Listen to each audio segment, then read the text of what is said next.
Friends, Raj ಜಾಬ್ಸ್ಗೆ ಸ್ವಾಗತ. Friends, Karnataka ಆಹಾರ ಇಲಾಖೆಯಿಂದ ನೇಮಕಾತಿಯ ಹೊಸ ಅಧಿಸೂಚನೆ ಬಿಡುಗಡೆಯಾಗಿದೆ ನೋಡಿ. ಬೋತ್ ಮೇಲ್ ಆ್ಯಂಡ್ ಫಿಮೇಲ್, ಪುರುಷ ಮತ್ತು ಮಹಿಳಾ ಅಭ್ಯರ್ಥಿಗಳು ಇಬ್ಬರು ಅರ್ಜಿಗಳನ್ನು ಸಲ್ಲಿಸಬಹುದು. ಹಾಗೆ ಕರ್ನಾಟಕದ ಯಾವುದೇ ಜಿಲ್ಲೆಯಿಂದ ಕೂಡ ನೀವು ಅರ್ಜಿಗಳನ್ನು ಸಲ್ಲಿಸಬಹುದಾಗಿರುತ್ತೆ.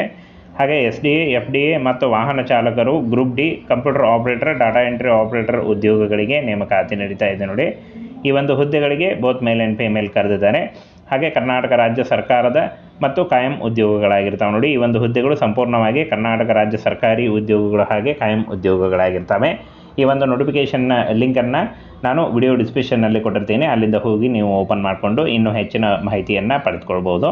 ಬನ್ನಿ ಇದರ ಬಗ್ಗೆ ವಿಸ್ತಾರವಾಗಿ ತಿಳಿಸ್ಕೊಡ್ತೀನಿ. ಫ್ರೆಂಡ್ಸ್, ಇಲ್ಲಿ ಕಾಣಿಸ್ತಾ ಇದೆ ನೋಡಿ, ಕರ್ನಾಟಕ ಆಹಾರ ಇಲಾಖೆಯಲ್ಲಿ ಖಾಲಿ ಇರತಕ್ಕಂಥ 1150 ಉದ್ಯೋಗಗಳಿಗೆ ನೇಮಕಾತಿ ನಡೀತಾ ಇದೆ.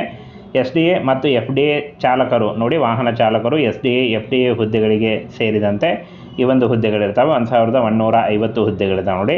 ಇನ್ನು ಫ್ರೆಂಡ್ಸ್, ಸಹಾಯಕ ನಿರ್ದೇಶಕರು 198 ಹುದ್ದೆಗಳಿದ್ದರೆ, ಪ್ರಥಮ ದರ್ಜೆ ಸಹಾಯಕರು FDA 50 ಹುದ್ದೆಗಳಿದ್ದಾವೆ. ದ್ವಿತೀಯ ದರ್ಜೆ ಸಹಾಯಕರು SDA 188 ಹುದ್ದೆಗಳಿದ್ದಾವೆ.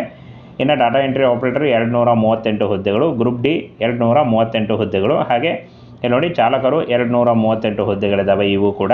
ಇನ್ನು ಒಟ್ಟು ಹುದ್ದೆಗಳು 1150 ಹುದ್ದೆಗಳಿದ್ದಾವೆ ನೋಡಿ. ಟೋಟಲಾಗಿ 150 ಹುದ್ದೆಗಳಿದ್ದಾವೆ. ಇನ್ನು ವೇತನ ಶ್ರೇಣಿಯನ್ನು ನೋಡೋದಾದರೆ, ಸಹಾಯಕ ನಿರ್ದೇಶಕರು 43,000ದಿಂದ 52,000, ಪ್ರಥಮ ದರ್ಜೆ ಸಹಾಯಕರು 57,000ದಿಂದ 52,000 ಇರುತ್ತೆ ನೋಡಿ. ಹಾಗೆ ಇನ್ನು ದ್ವಿತೀಯ ದರ್ಜೆ ಸಹಾಯಕರು 21,000ದಿಂದ 42,000 ಇದ್ದರೆ, ಡಾಟಾ ಎಂಟ್ರಿ ಆಪರೇಟರ್ 19,000 ಇರುತ್ತೆ. ಇನ್ನು ಗ್ರೂಪ್ ಡಿ 17,000ದಿಂದ 28,000 ಇದ್ದರೆ, ಚಾಲಕರಿಗೆ 21,000ದಿಂದ 42,000 ಪರ್ ಮಂತ್ ಸ್ಯಾಲ್ರಿ ಆಗಿರುತ್ತೆ. ಇದು ಜಾಸ್ತಿ ಕೂಡ ಆಗ್ತಾ ಹೋಗುತ್ತೆ ನೋಡಿ. ಕರ್ನಾಟಕ ರಾಜ್ಯ ಸರ್ಕಾರಿಗಳು ಒಂದು ಇಲಾಖೆಯಿಂದ ನೇಮಕಾತಿ ನಡೀತಾ ಇದೆ. ಕರ್ನಾಟಕ ರಾಜ್ಯ ಸರ್ಕಾರಿ ಉದ್ಯೋಗಗಳು ಹಾಗೆ ಕಾಯಂ ಉದ್ಯೋಗಗಳಾಗಿರ್ತವೆ. ಈ ಒಂದು ಹುದ್ದೆಗಳು ಸಂಪೂರ್ಣವಾಗಿ ಕಾಯಂ ಉದ್ಯೋಗಗಳಾಗಿರ್ತವೆ. ಇನ್ನು ಈ ಒಂದು ಹುದ್ದೆಗಳಿಗೆ ಅರ್ಜಿ ಸಲ್ಲಿಸುವಂಥ ಅಭ್ಯರ್ಥಿಗಳು ಪ್ರೆಷರ್ ಕೂಡ ಇದ್ದರೂ ನೀವು ಅರ್ಜಿಗಳನ್ನು ಸಲ್ಲಿಸಬಹುದಾಗಿರುತ್ತೆ.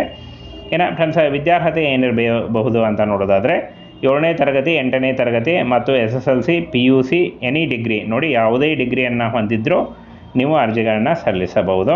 ಇನ್ನು ವಯೋಮಿತಿಯನ್ನು ನೋಡೋದಾದರೆ, 18 ವರ್ಷದಿಂದ 27 ವರ್ಷದ ಒಳಗಿನವರು ಅರ್ಜಿಗಳನ್ನು ಸಲ್ಲಿಸಬಹುದು. ಇದಕ್ಕೆ ವಯೋಮಿತಿ ಸಡಿಲಿಕೆ ಕೂಡ ಇರುತ್ತೆ. ಪರಿಶಿಷ್ಟ ಜಾತಿ, ಪರಿಶಿಷ್ಟ ಪಂಗಡ 5 ವರ್ಷ ಇದ್ದರೆ 2A, 2B, 3A ಮತ್ತು 3B ಅಭ್ಯರ್ಥಿಗಳಿಗೆ ಫ್ರೆಂಡ್ಸ್ ಇಲ್ಲಿ ನೋಡಿ 3 ವರ್ಷ ಇರುತ್ತೆ. ಹಾಗೆ ವಿಕಲಚೇತನ ಅಭ್ಯರ್ಥಿಗಳಿಗೆ 10 ವರ್ಷಗಳ ವಯೋಮಿತಿ ಸಡಿಲಿಕೆ ಕೂಡ ಇರುತ್ತೆ. ಆದಷ್ಟು ನಿಮ್ಮ ವಯಸ್ಸಿನ ಲೆಕ್ಕಾಚಾರ ಮಾಡಿಕೊಂಡು ನೀವು ಅರ್ಜಿಗಳನ್ನು ಸಲ್ಲಿಸಬಹುದು. ಇನ್ನು ಅರ್ಜಿ ಶುಲ್ಕವನ್ನು ನೋಡೋದಾದರೆ, ಸಾಮಾನ್ಯ ಅರ್ಹತೆ ಇರುವಂಥ ಅಭ್ಯರ್ಥಿಗಳಿಗೆ 600 ರೂಪಾಯಿ ಇದ್ದರೆ, ಪ್ರವರ್ಗ 2A, 2B, 3A ಮತ್ತು 3B ಅಭ್ಯರ್ಥಿಗಳಿಗೆ 300 ರೂಪಾಯಿ ಇರುತ್ತೆ. ಇನ್ನು ಪರಿಶಿಷ್ಟ ಜಾತಿ, ಪರಿಶಿಷ್ಟ ಪಂಗಡ ಮತ್ತು ಅಂಗವಿಕಲ ಅಭ್ಯರ್ಥಿಗಳಿಗೆ ಸೇರಿದಂಥ ಅಭ್ಯರ್ಥಿಗಳಿಗೆ ಶುಲ್ಕದಿಂದ ವಿನಾಯಿತಿಯನ್ನು ನೀಡಲಾಗಿದೆ. ಇನ್ನು ಮಾಜಿ ಸೈನಿಕ ಅಭ್ಯರ್ಥಿಗಳಿಗೆ 50 ರೂಪಾಯಿ ಅರ್ಜಿ ಶುಲ್ಕ ಇರುತ್ತೆ. ಅರ್ಜಿ ಶುಲ್ಕವನ್ನು ಕಂಪ್ಯೂಟರೈಸ್ಡ್ ಅಂಚೆ ಕಚೇರಿಗಳಲ್ಲಿ ಪಾವತಿಯನ್ನು ಮಾಡಬಹುದು ಅಂತ ಹೇಳಿದ್ದಾರೆ. ಇನ್ನು ಫ್ರೆಂಡ್ಸ್, ಈ ಒಂದು ನೋಟಿಫಿಕೇಷನ್ನ ವಿಡಿಯೋ ಡಿಸ್ಕ್ರಿಪ್ಷನ್ ಬಾಕ್ಸಲ್ಲಿ ಕೊಟ್ಟಿರ್ತೀನಿ. ಅಲ್ಲಿಂದ ಹೋಗಿ ನೀವು ಇನ್ನೂ ಹೆಚ್ಚಿನ ಮಾಹಿತಿಯನ್ನು ತಿಳ್ಕೊಳ್ಬೋದು. ಆಯ್ಕೆ ವಿಧಾನ ನೋಡಿ, ಸೆಲೆಕ್ಷನ್ ಪ್ರೋಸೆಸ್ಸು.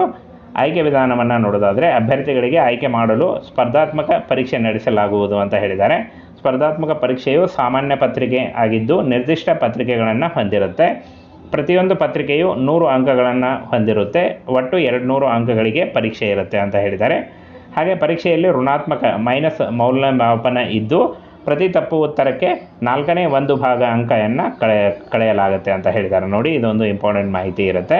ಹಾಗೇನ ಫ್ರೆಂಡ್ಸ್, ಅರ್ಜಿ ಸಲ್ಲಿಸಲಿಕ್ಕೆ ಆರಂಭಿಕ ದಿನಾಂಕವನ್ನು ನೋಡೋದಾದರೆ, ಫ್ರೆಂಡ್ಸ್ ಡಿಸೆಂಬರ್ ಕೊನೆಯ ವಾರ ಅಥವಾ ಜನವರಿ ಮೊದಲನೇ ವಾರದಿಂದ ಈ ಒಂದು ಹುದ್ದೆಗಳಿಗೆ ಅರ್ಜಿ ಸಲ್ಲಿಕೆ ಶುರುವಾಗುತ್ತೆ. ಆಲ್ರೆಡಿ ನೋಟಿಫಿಕೇಷನ್ನ ರಿಲೀಸ್ ಮಾಡಿದ್ದಾರೆ.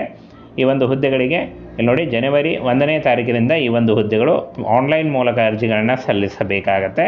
ಅಫಿಷಿಯಲ್ ವೆಬ್ಸೈಟಿಗೆ ಹೋಗಿ ನೀವು ಆನ್ಲೈನ್ ಮೂಲಕ ಅರ್ಜಿಗಳನ್ನು ಸಲ್ಲಿಸಬಹುದು. ಅರ್ಜಿ ಸಲ್ಲಿಸುವಾಗ ಲೈಟ್ ಬ್ಯಾಕ್ಗ್ರೌಂಡ್ ಇರುವಂಥ ಒಂದು ಪಾಸ್ಪೋರ್ಟ್ ಫೋಟೋ ಬೇಕಾಗುತ್ತೆ. ಹಾಗೆ ಆಧಾರ್ ಕಾರ್ಡು, ಆನಂತರ ಫ್ರೆಂಡ್ಸ್ ನಿಮಗೆ ನಿಮ್ಮ ಆಧಾರ್ ಕಾರ್ಡು ಮತ್ತು ಲೈಟ್ ಬ್ಯಾಕ್ಗ್ರೌಂಡ್ ಇರುವಂಥ ಫೋಟೋ ಬೇಕಾಗುತ್ತೆ. ಹಾಗೆ ಕಾಸ್ಟ್ ಇನ್ಕಮ್ ಸರ್ಟಿಫಿಕೇಟ್ ಬೇಕಾಗುತ್ತೆ ಮತ್ತು ನಿಮ್ಮ ಎಜುಕೇಷನಲ್ ಡಾಕ್ಯುಮೆಂಟ್ಸ್ಗಳ ಜೆರಾಕ್ಸನ್ನು ತೆಗೆದುಕೊಂಡು ನೀವು ಆನ್ಲೈನ್ ಮೂಲಕ ಅಫಿಷಿಯಲ್ ವೆಬ್ಸೈಟ್ಗೆ ಹೋಗಿ ನೀವು ಅರ್ಜಿಗಳನ್ನು ಸಲ್ಲಿಸಬಹುದಾಗಿರುತ್ತೆ.